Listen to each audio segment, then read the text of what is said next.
bagaimana seorang mukmin ataupun bagaimana seorang hamba hendak sentiasa bersangka baik apabila dia ditimpa ujian daripada Allah, dan apabila dia ditimpa ujian, apa yang dipatut dilakukan. Sebab macam saya cakap tadi, ada setengah yang kalau kalau tak uji memang tak nampak dia punya keimanan setakat mana. Jadi bagaimana Ustaz, insya-Allah. Silakan Ustaz. Tafadhal Ustaz, insya-Allah. Bismillah, alhamdulillah, wassalatu wassalamu ala sayyidina Rasulillah wa ala alihi wa sahbihi wa mawalah, amma ba'd. Dia ada pelbagai perkara lah yang kita perlu ingatkan diri kita sebenarnya apabila kita diuji dan diuji. Kan sebenarnya tadi pun kita dah sebutkan sedikit tentang Allah Ta'ala sayang pada kita. Allah Ta'ala memang sebenarnya bila Allah Ta'ala sayang, maka Allah Ta'ala uji. Dan itu basic dia lah. Dan salah satu benda yang perlu ada pada diri kita bila kita diuji adalah kita mesti tahu hikmah daripada ujian itu yang kita dah sebutkan di awal tadi. Hikmah tu kita kena selalu hadirkan dalam hati kita. Maka waktu tu insya-Allah kita akan lebih bersangka baik pada Allah. Dan sebab kita selalu ingat, okay, Allah Ta'ala nak hapuskan dosa aku, Allah Ta'ala nak tingkatkan darjat aku, Allah Ta'ala nak bagi iman aku lebih kukuh, Allah Ta'ala nak ingatkan aku supaya rasa hamba, Allah Ta'ala nak buang rasa ujub dalam diri aku, kagum pada diri sendiri dan sebagainya. Maknanya sentiasa rasa bahawasanya ini semua adalah pilihan daripada Allah. Allah pilih aku ni. Allah pilih aku. So mindset kita ni penting sebenarnya. Kan? Itu nombor satu. Yang selain daripada tu adalah kita perhatikan bagaimana Allah Subhanahu Wa Ta'ala, walaupun Allah Ta'ala bagi ujian kepada kita, sebenarnya ujian yang kita rasa sempit, rasa sakit, rasa susah dan sebagainya ni, itu adalah satu faktor ataupun satu peluang untuk kita memuji Allah. Bagaimana? Kan?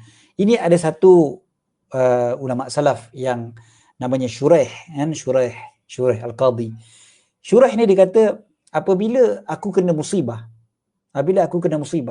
aku akan memuji Allah atas 4 perkara.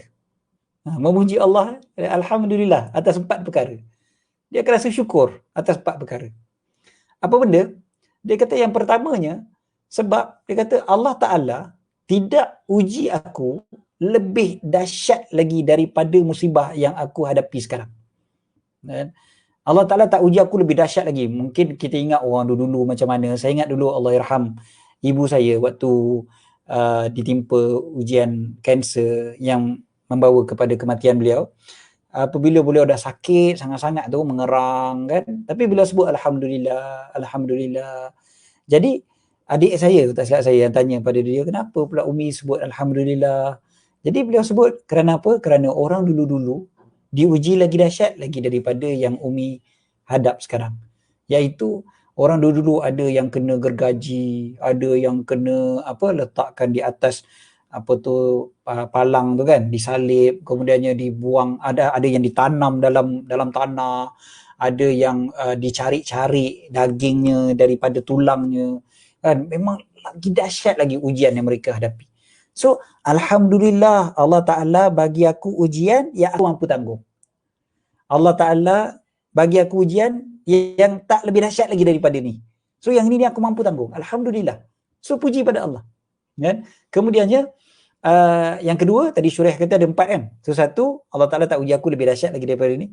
Yang kedua, Allah Ta'ala merezekikan aku sabar. Aku puji Allah, alhamdulillah Allah bagi aku sabar. Kesabaran ni kan Allah yang bagi. Ni rezeki daripada Allah. Kita kadang-kadang nampak rezeki tu makan, minum, harta benda dan sebagainya. Sabar itu adalah satu rezeki yang sangat besar. So alhamdulillah Allah bagi aku rezeki.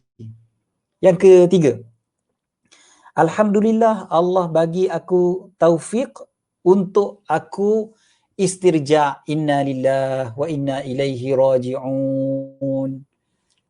Allah Ta'ala bagi aku taufik, maknanya Allah perkenankan aku untuk sebut inna lillahi wa inna ilaihi raji'un. Kan kita baca ayat yang tadi tu, waktu awal tu saya sebut baca ayat surah Baqarah tadi 155 kan.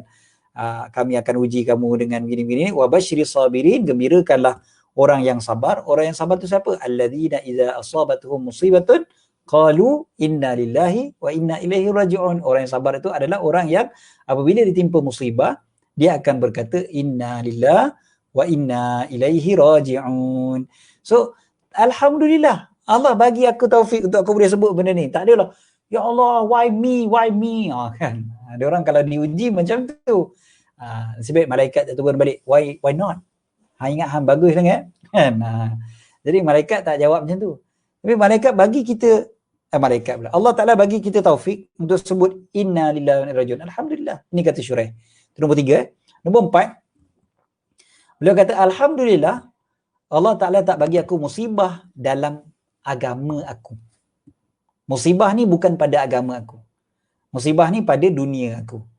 Musibah ni mungkin pada diri aku, pada fizikal aku, pada harta benda aku, apa semua pada dunia. Bukan pada agama aku. Kalau kena musibah pada agama, na'udzubillah. Sebablah kita selalu kena doa, wala taj'al musibati fi dini.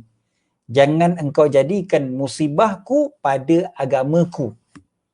Musibah pada dunia, dia masih lagi boleh kita tanggung sebenarnya. Tapi kalau musibah tu pada agama, kita akan terseksa di akhirat. Itu lagi dahsyat. So alhamdulillah Allah bagi aku musibah bukan pada agamaku. Ini cara fikir, mindset yang menyebabkan mereka ni jadi sabar. Mereka ni boleh menerima semuanya sebab mindset mereka hebat. Macam tu juga ada satu kisah yang saya selalu ulang. Kisah ni kisah Sayyidina Urwah bin Zubair. Mindset yang cantik sangat-sangat. Bila dia dimaklumkan pada hari dia kena potong kaki kerana sakit, sebelah kaki dia dipotong. Bila dia balik ke rumah, selepas dipotong kaki dia, dia dimaklumkan anak dia, daripada 7 orang anak dia, 1 orang anak dia mati, kena tendang dengan kuda. Dan anak dia adalah anak yang paling dia sayang. Anak yang mati tu anak yang paling dia sayang. So, dia sebut hamdan lillah, segala puji bagi Allah. Segala puji bagi Allah. Dia boleh puji Allah SWT. Sebab apa? Sebab dia kata, ya Allah, engkau menguji aku, tapi engkau juga bagi afiat kepada aku. Engkau ambil, tapi engkau juga mengekalkan dan memberi kepada aku. Kalau engkau ambil satu anggota aku, tapi engkau bagi aku anggota-anggota yang lain masih lagi kekal. Kau ambil daripada aku ni 1 orang anak, tapi engkau bagi aku anak-anak yang lain ni masih hidup lagi.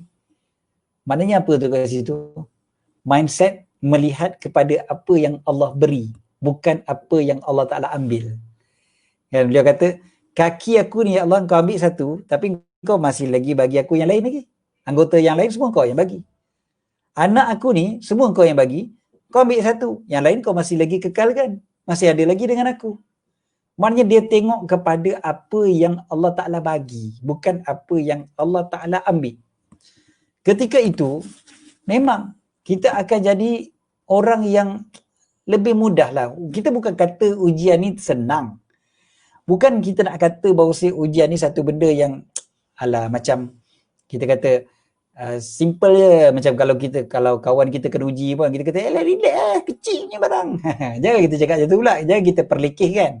Sebab ujian memang mengetatkan rasa kita rasa sesak sesaknya jiwa kita, dada kita, hati kita, fikiran kita semua waktu tu kan. Memang itu benda normal. Memang itu perkara normal. Itu kita kena admit. Jangan kita macam kalau kita rasa sesak saja dekat dada kita terus kita rasa macam aku ni tak beriman ke? No. Berimanlah. Nabi SAW mengalirkan air mata apabila anak baginda meninggal dunia. Kan? Kita tahu cerita bagaimana anak lelaki Nabi SAW yang meninggal dunia waktu dah boleh bermain dengan Nabi SAW. Jadi bila beliau meninggal dunia, Ibrahim namanya kan, bila meninggal dunia, Nabi SAW sedih. Nabi mengalirkan air mata. Sampai sahabat pun macam, Nabi sampai mengalirkan air mata. Nabi sendiri yang larang daripada tangisan ke atas mayat. Rupa-rupanya maksud larangan itu yang jangan meratap, jangan sampai pukul-pukul badan, koyak-koyakkan baju apa semua tu. Pukul muka, tampar muka, pukul badan apa semua tu, itu yang biasa dibuat oleh orang Arab tu, itu Nabi larang. Tapi menangis kerana kesedihan itu normal. Itu bukan bermakna kita tidak beriman, sebab Nabi SAW sendiri pun ada menangis. Tetapi bagaimana melihat. Dan bagaimana kita berbicara, bagaimana kita bertindak. Allah Ta'ala tak akan hukum kita atas emosi kita. Tetapi apa yang Allah hukum adalah perbuatan kita. Perkataan kita, perbuatan kita. Kadang-kadang kan, bila kita diuji, okey, perkataan yang kita keluarkan waktu tu apa dia?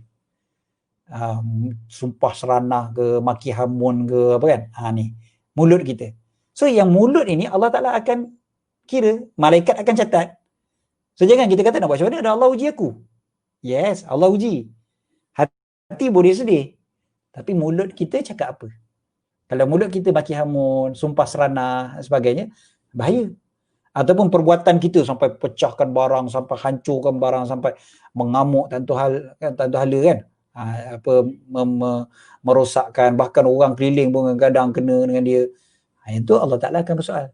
Maksudnya, perbuatan kita, tindakan kita, tindak balas kita tu macam mana?